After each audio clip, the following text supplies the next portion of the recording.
खूप वेळा काही कारण नसेल तरीसुद्धा थकवा येतो, आळस येतो किंवा फ्रेश वाटत नाही. अशा वेळी आपल्याला मनाचा ताजेतवानेपणा टिकवण्यासाठी काही सोप्या आणि छोट्या गोष्टींकडे लक्ष दिलं तर मूड फ्रेश राहू शकतो. यासाठी पहिला आणि महत्त्वाचा मुद्दा म्हणजे थोडंसं ध्यान करा. ध्यान म्हटलं की आपण सतत दुर्लक्ष करतो किंवा आपल्याला त्याचं महत्त्वही पटत नाही. ढोबळमानाने बघितलं तरीसुद्धा याचे बरेच फायदे आहेत.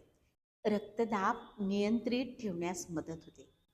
नंतर झोपेची गुणवत्ता वाढवते, रोग प्रतिकार शक्ती वाढवते आणि थकवा आणि वेदना कमी करते.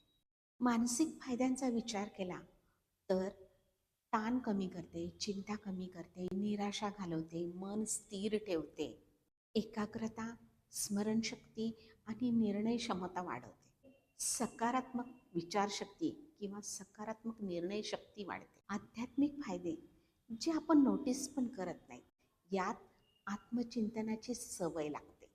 याचबरोबर शरीर आणि मन याचा समतोल राखला जातो. यामुळे जीवनातील उद्दिष्टे स्पष्ट होतात.